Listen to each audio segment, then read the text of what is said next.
Assalamualaikum warahmatullahi wabarakatuh. Alhamdulillahirabbil alamin. Wa bihi nasta'in ala umurid dunya waddin. Allahumma shalli ala sayyidina Muhammadin al-Fatih lima ughliq wal khatim lima sabaq nasiril haq bil haq wal hadi ila siratikal mustaqim wa ala alihi haqqa qadrihi wa miqdarihi al-'azim. Alhamdulillahirabbil alamin. Pada kesempatan kali ini insyaallah kita akan membahas tentang tajhizul janazah. Para santri-santri yang dimuliakan Allah Subhanahu wa taala dimanapun berada, semoga selalu dalam keadaan sehat walafiat. Tajhizul janazah atau bisa kita artikan sebagai mempersiapkan jenazah. Mempersiapkan jenazah hukumnya adalah fardu kifayah. Fardu kifayah maknanya idza fa'alal ba'du saqatal jam'u. Fardu kifayah adalah apabila sudah dilakukan oleh sebagian orang, maka yang lain gugur dari kewajiban. Namun apabila tidak ada yang melakukan itu, maka seluruhnya akan mendapatkan dosa. Di antara fardu kifayah adalah tajhizul janazah. Fardu kifayah lain di antaranya adalah mempelajari tentang hukum waris. Namun di era seperti sekarang ini dapatlah juga kita katakan bahwa menjadi dokter hukumnya fardu kifayah. Ya, khususnya dokter-dokter perempuan. Kenapa? Jangan sampai ada wanita-wanita muslimah yang kemudian disentuh auratnya oleh dokter-dokter laki-laki karena tidak adanya kaum muslimah yang menjadi dokter. Itu adalah macam-macam daripada fardu kifayah dan banyak lagi. Rasulullah sallallahu alaihi wasallam bersabda, "Haqqul muslim 'alal muslim." Ada hak muslim kepada muslim lain. Berarti seorang muslim memiliki kewajiban kepada muslim yang lainnya. Apa itu hak seorang muslim kepada muslim yang lain? Atau sebaliknya, kewajiban seorang muslim kepada muslim yang lain? Ada idza salima fasallim alaihi. Apabila dia mengucapkan salam, fasallim alaihi, maka ucapkan salam lagi kepada dia. Atau menjawab salamnya. Assalamualaikum warahmatullahi wabarakatuh. Jawab waalaikumsalam warahmatullahi wabarakatuh. Itu hak orang yang mengucapkan salam. Kewajiban yang mendengarkan adalah menjawab salam. Kemudian ada pula idza marida fa'udhu. Apabila dia sakit, kunjungi dia. Kunjungi tentu untuk mendoakan, untuk menghibur, untuk memberi semangat supaya dia lekas sembuh. Idza stansahaka fansahhu. Kalau dia meminta nasihat, nasihati. Dia meminta nasihat mungkin tentang kehidupannya, nasihati dia. Jangan diabaikan. Ada pula idza da'aka fa'ajibhu. Apabila dia mengundangmu, jawablah undangan tersebut, kecuali dengan uzur syar'i kita tidak hadir. Jadi kalau kita memiliki uzur syar'i tidak hadir tidak mengapa. Tapi selayaknya apabila kita diundang oleh seorang muslim dengan satu undangan yang bukan untuk kemaksiatan, dah hadirlah. Nah, dalam konteks pelajaran kita, hak seorang muslim dengan muslim yang lain adalah wa idza mata fatba'hu. Apabila saudara kita yang meninggal, fatba'hu, ikutilah. Ikutilah di sini maksudnya urusi jenazahnya, kemudian sampaikan amanahnya, sampai kemudian dia masuk ke liang lahat. Idza mata fatba'hu. Apabila dia mati, fatba'hu, maka ikutilah dia. Urusi jenazahnya, tajhizul janazah. Inilah hak seorang muslim kepada muslim yang lain. Dan kewajiban muslim kepada muslim yang lain. Nah itu. Kemudian orang yang mati ada beberapa kemungkinan, paling tidak 2 kemungkinan. Yang pertama, dia mendadak mati. Yang seperti ini tentu kita tidak bisa memprediksi. Ada orang sehat segar bugar, namun seketika mati. Mungkin dia sedang berolahraga misalnya, hidupnya healthy lifestyle, makanannya sehat, kegiatan yang sehat, berarti mendadak. Yang seperti ini kita tidak bisa duga dan kita tidak bisa untuk mentalkinkan dia atau membimbing dia saat sakaratul maut. Namun yang kedua, ada orang yang melewati sakaratul maut bahkan lama sekali. Mungkin menderita dengan penyakitnya sekian lama. Sampai-sampai kita melihatnya seperti orang yang ingin sakaratul maut. Maka yang seperti ini kita punya kesempatan untuk mempersiapkan dia.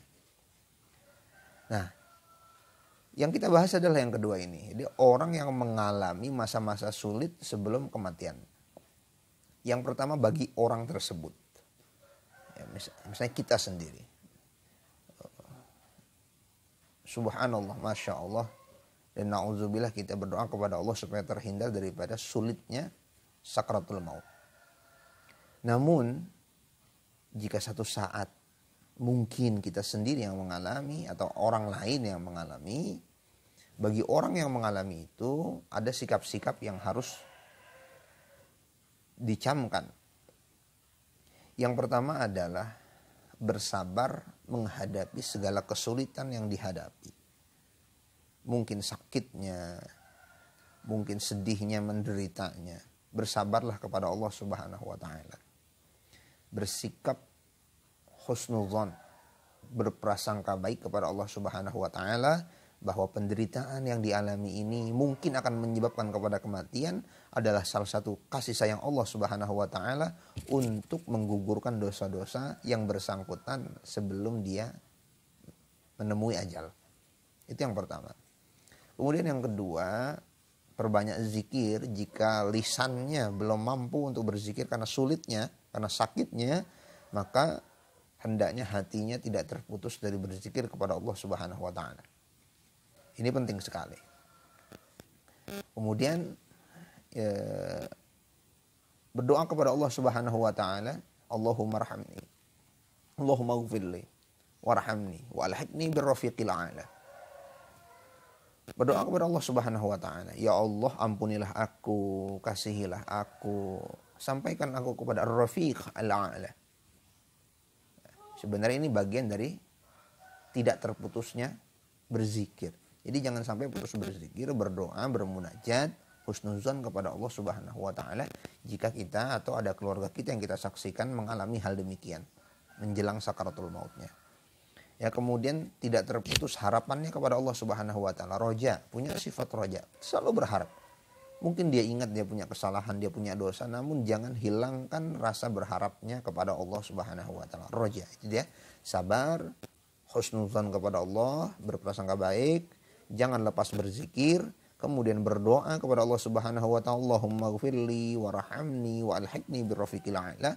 Kemudian jangan lepas daripada roja, terus rasa berharap kepada Allah Subhanahu wa Ta'ala. Ini yang harus dilakukan.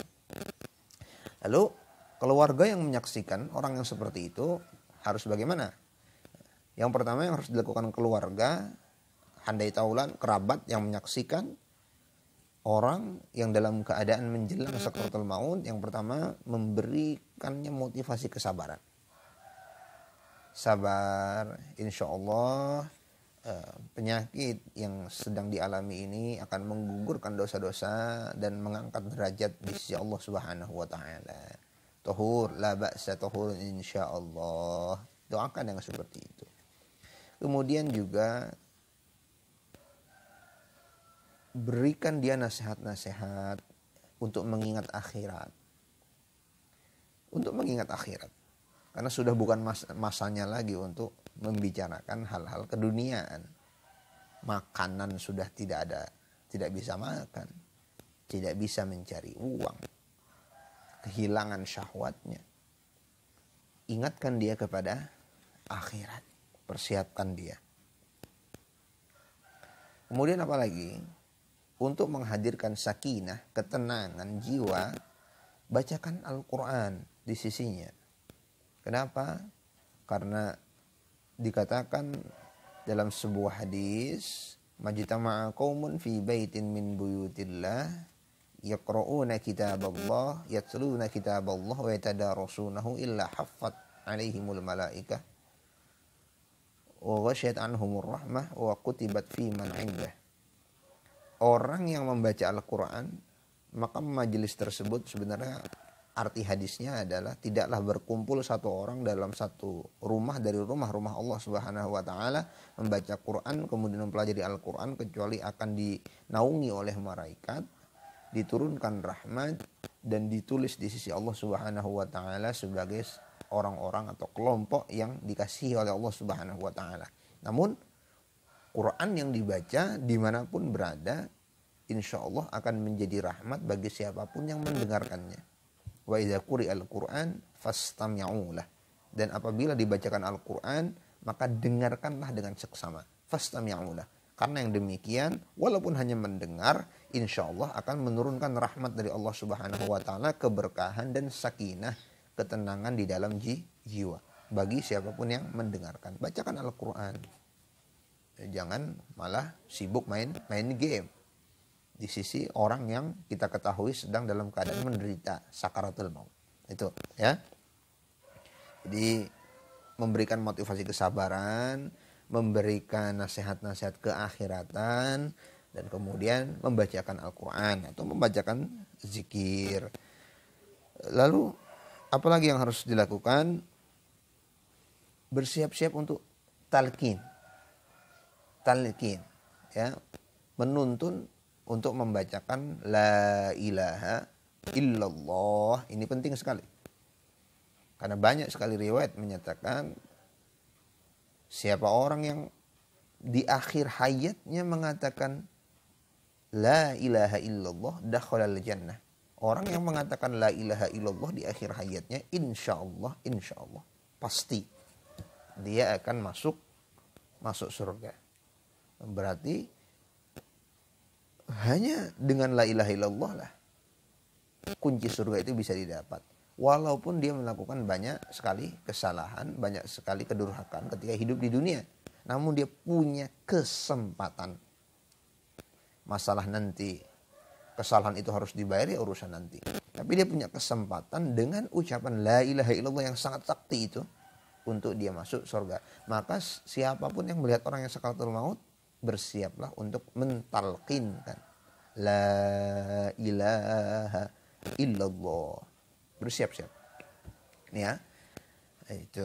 Jadi harus diingat ya, kalau kita melihat orang yang seperti itu, ya, kita berkunjung ke rumah sakit atau ada keluarga kita yang seperti itu, memberikan motivasi kesabaran, kemudian nasihatkan akhirat, bacakan Al-Quran, bacakan zikir, siap-siap untuk talqin. Itu. Yang harus dihindari apa? Yang harus dihindari adalah banyak bicara tentang urusan keduniaan. Ini harus dihindari. Ya, sudah dalam keadaan sakaratul maut masih saja memikirkan dunia. Kemudian apa lagi yang harus dihindari? Suudzon, berprasangka buruk kepada Allah Subhanahu wa taala. Apalagi mengeluh. Banyak mengeluh atau menghina. Hindarkan hal-hal negatif dalam keadaan seperti itu. Nah, kemudian ada satu yang paling penting juga, jangan lupa orang yang merasa dalam keadaan sakaratul maut, ajal sudah siap menjemput, dia merasa seperti itu, walaupun itu semua adalah rahasia Allah Subhanahu wa taala. Namun kalau dia merasa seperti itu, yang harus dilakukan, jangan lupa wasiat yang harus ditinggalkan. Di antara wasiat yang terpenting adalah wasiat agar keturunan-keturunannya jangan sampai meninggalkan sholat, jangan sampai melupakan agama, jangan sampai jauh dari agama. Idza hadara ahadukumul mautu hinal wasiyati ithnani zawu 'adlin minkum aw akharina min ghairikum. Kalau datang kita merasa akan kedatangan kita akan merasa kedatangan ajal, kita sedang merasakan sakaratul maut, wasiat untuk keluarga. Jangan tinggalkan sholat, antara keluarga jangan saling berkelahi, jangan saling konflik. Kemudian ada harta yang kira-kira nanti akan ditinggalkan, siap-siap untuk dibagikan. Kalaupun misalnya ada harta yang ingin nanti disedekahkan, diinfakkan di jalan Allah Subhanahu wa taala, diwakafkan, maka jangan sampai wasiat tentang harta yang ingin disedekahkan itu melebihi dari 1/3 harta. Karena tidak boleh kita menghabiskan semua harta tanpa menyisakan untuk keluarga, walaupun alasannya untuk fisabilillah. Jadi harta yang ingin kita sumbangkan, sedekahkan, infakkan fisabilillah itu maksimal adalah 1/3. Mengapa demikian? Karena kita tidak boleh meninggalkan keturunan-keturunan yang yatakaffafunan nas, meminta-minta kepada manusia lain. Ya. Jadi harta yang dimiliki oleh orang yang hendak menjemput ajalnya, hendaknya jika ingin diwasiatkan tidak lebih dari 1/3. Sisanya adalah untuk warisan. Ini. Dan kalau dia ingat dengan hutangnya, selesaikan hutangnya sebelum dia meninggal, supaya dia tidak merepotkan ahli warisnya. Nah, inilah pembukaan kita pada kesempatan pertama kita. Insya Allah kita akan melanjutkan bagaimana kalau orang itu sudah meninggal, apa yang harus dilakukan oleh orang-orang yang menyaksikan. Sampai sini dulu. Wallahu a'lam bishawab. Assalamualaikum warahmatullahi wabarakatuh.